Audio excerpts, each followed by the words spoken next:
लाखों बच्चों पे, दलितों पे, पिछड़ों पे, आदिवासियों पे हत्याएं होती हैं सर, क्यों नहीं चर्चा होती इस हाउस में सर?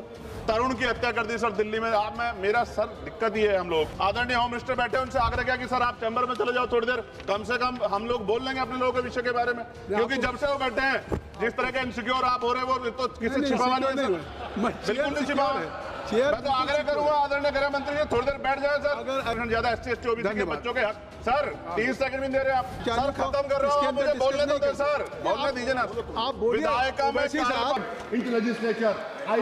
धन्यवाद। Honorable Speaker, Birla ji is very kind enough to you. He has given you opportunity. बोलो सर, बोलो सर, प्लीज। धन्यवाद सर। चंद्रशेखर जी, आपने मुझे अविश्वास प्रस्ताव पे मेरी बात रखने का मौका दिया है सर। मैं धन्यवाद फूले, साहू, अंबेडकर, काशीराम साहब, BP मंडल साहब, उन तमाम महापुरुषों को जिन्होंने संघर्ष किया, जिनकी वजह से संवैधानिक व्यवस्था आई, और भारतीय संविधान को भी धन्यवाद दूंगा उसके प्रोसीजर को सर, उसकी वजह से आज हम लोग यहाँ हैं। माननीय बाबा साहब अम्बेडकर ने कहा था कि स्पीकर के कर्तव्यों के बारे में कि स्पीकर को निष्पक्ष और स्वतंत्र होना चाहिए, उसे सदन के नियमों और प्रक्रियाओं का पालन करना चाहिए और सभी सदस्यों के साथ समान व्यवहार करना चाहिए।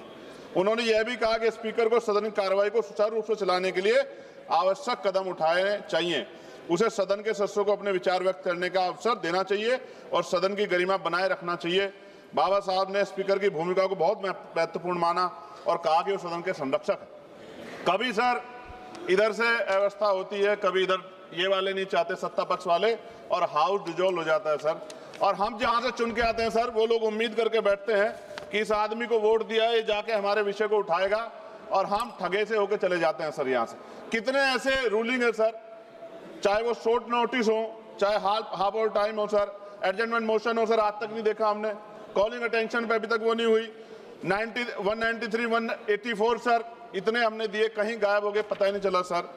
ईरान पे चर्चा होनी चाहिए थी सर, हल्ला मचा, क्यों सर? क्योंकि गैस के दाम बढ़ रहे हैं और ऑयल की भी दिक्कत सर देश में पैदा हो रही है।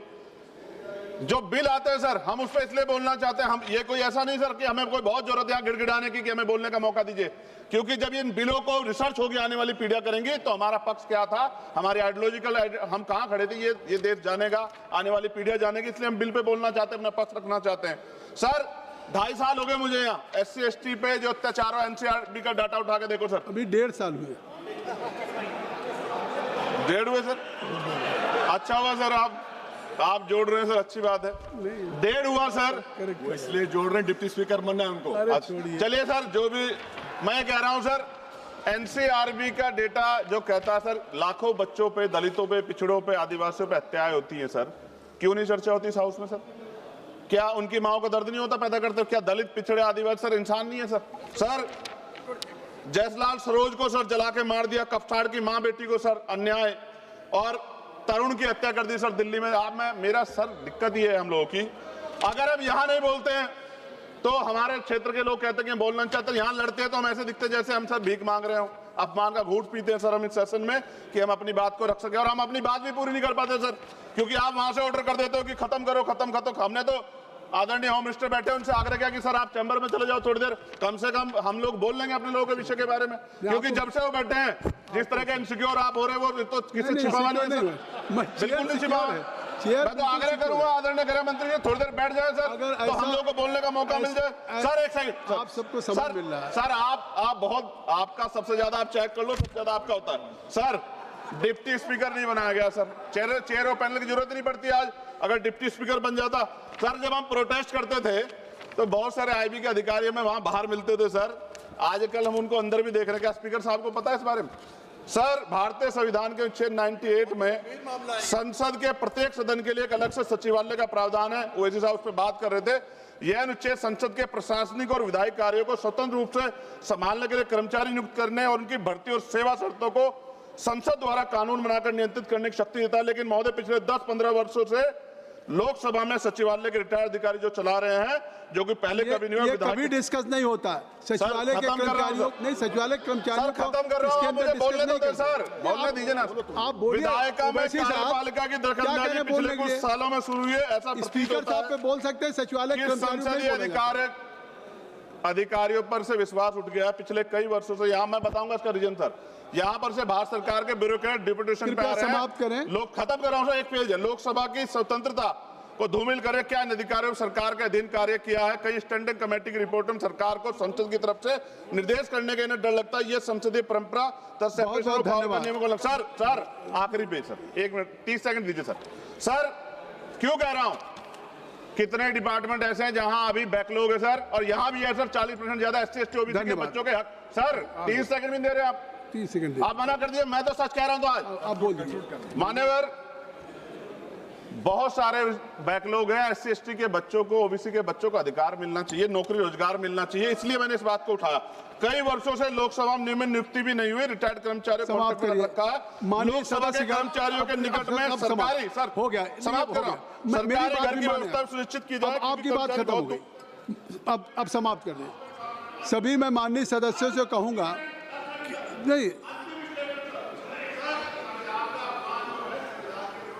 चलिए अब सभी माननीय सदस्य कहूंगा कि हर विषय पे हर माननीय सदस्य को आज होने के बावजूद भी मौका नहीं दिया जा सकता, लेकिन सभी सदस्यों को समय समय पे मौका मिलता रहता है। इसलिए माननीय गृह मंत्री जी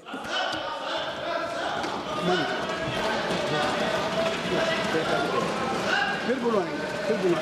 अरे ठीक है, चलो अब मान लो माननीय सभापति महोदय, आज इस महान सदन में मैं लोकसभा स्पीकर के सामने जो अविश्वास प्रस्ताव आया है, इस पर मेरे विचार व्यक्त करने के लिए खड़ा हुआ हूं। मान्यवर, एक प्रकार से ये जो घटना है वो कोई सामान्य घटना नहीं है। करीब करीब 4 दशक के बाद एक बार फिर से लोकसभा अध्यक्ष के सामने अविश्वास प्रस्ताव आया है, और एक प्रकार से मैं ये भी कहना चाहता हूं कि संसदीय राजनीति और ये सदन दोनों के लिए ये अफसोसजनक घटना है।